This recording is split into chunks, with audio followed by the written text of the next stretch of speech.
le digo que hay cosas en las que deberían estar ocupados los legisladores. Y hay esos temas que sí son importantes y que no los están viendo. Hoy el admirado, el querido Carlos Ramírez, socio director de Integralia Consultores, hace un análisis que a mí me parece que son las cosas que nos deberían ocupar. Dices, Carlos, que está cambiando la pirámide poblacional de una manera muy acelerada en México.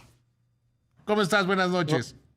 Buenas noches, estimado David. Qué gusto saludarte a ti y a todo tu público. En efecto, se acaban de dar a conocer cifras actualizadas de la población del país y cada vez que INEGI publica trimestralmente este reporte, es un buen momento para contrastar y comparar cómo ha evolucionado la pirámide poblacional del país y hacia dónde va.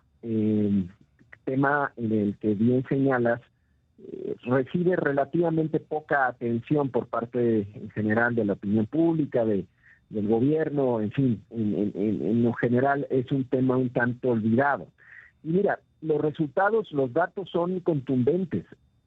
El país en 20 años cambió su estructura demográfica de manera profunda, de tener, digamos, una mayoría de población concentrada, digamos, entre 0 y 14 años, 31% de su población hace apenas 20 años, hoy solamente es el 20.6%, es decir, se ha disminuido el número de niños y jóvenes en el país, al mismo tiempo que la población mayor de 50 años pasó del 17%, David, a representar actualmente casi el 29%.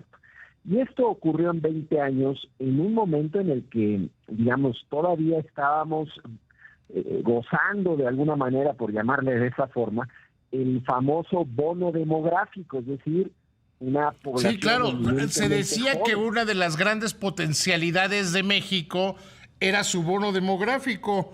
Pues ya se está acabando, como dices, y no se aprovechó.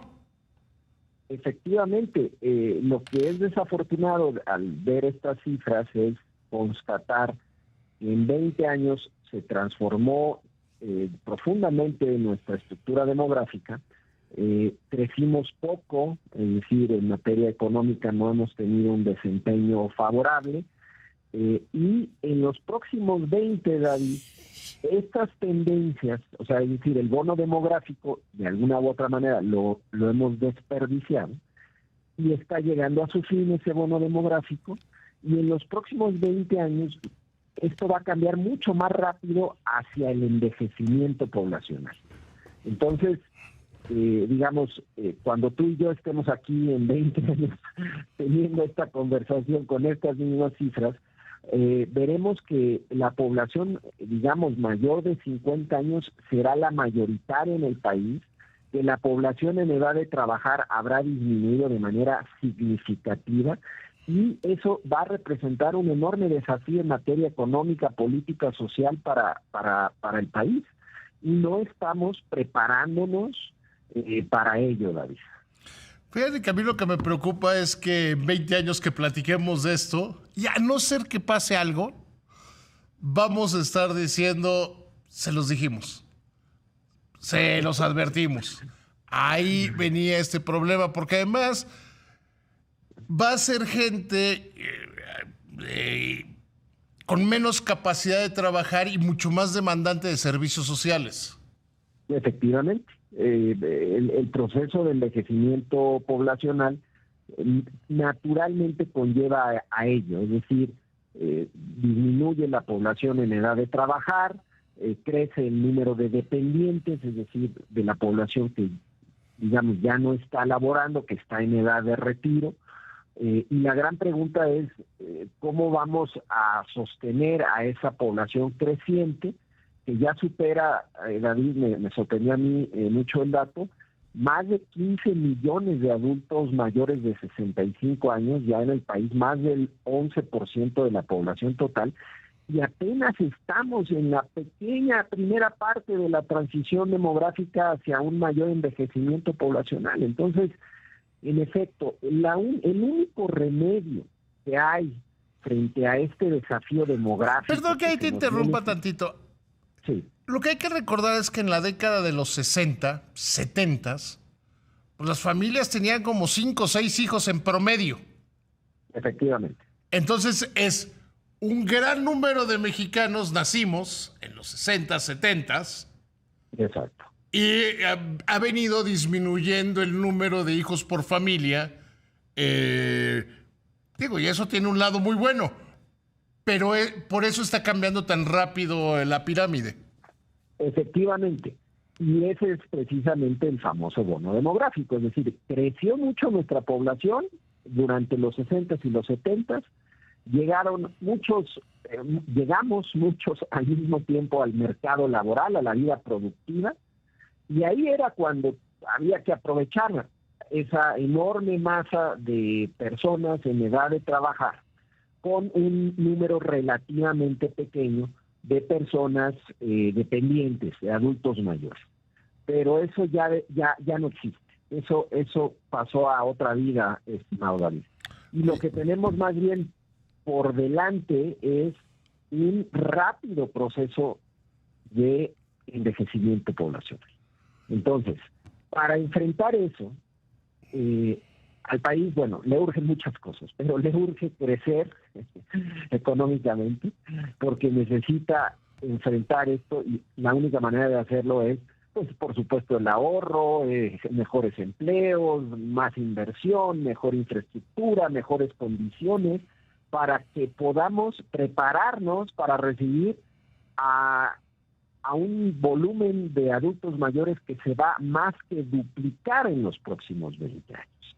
Y es ahí donde tendría que estar el acento de la política pública, donde tendría que estar el acento de las decisiones económicas, pero desafortunadamente no es exclusivo de este gobierno.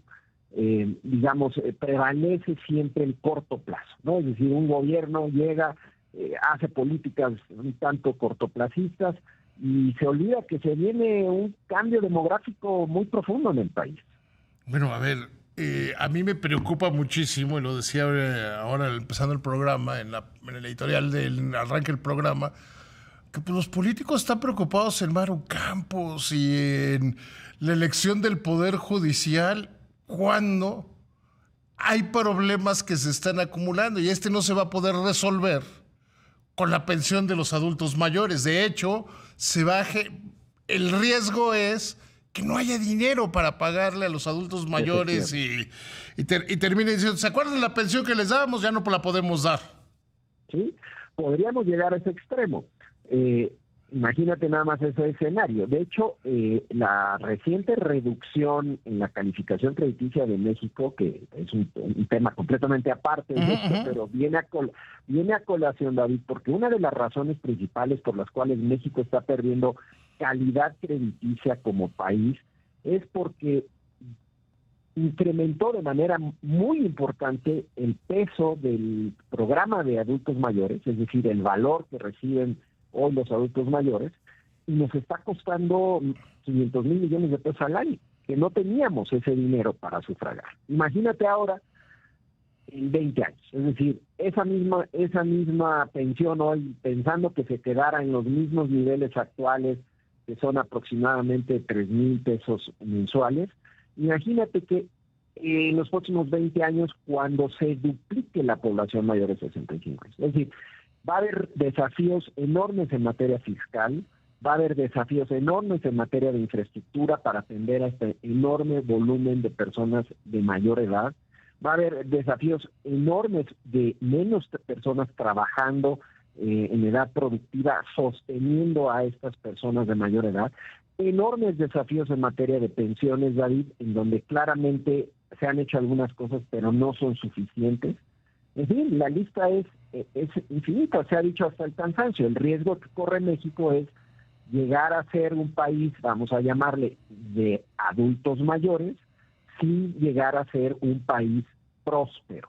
Y esto es algo que, de no cambiar de manera importante las condiciones, hacia allá vamos, hacia allá nos encaminamos, David. Lo que a mí me queda es muy triste pensar que en 20 años vamos a estar hablando de este tema y vamos a decir que es un gravísimo problema. Yo no veo que quienes pueden decidir lo estén haciendo. Querido Carlos, siempre es un honor platicar contigo.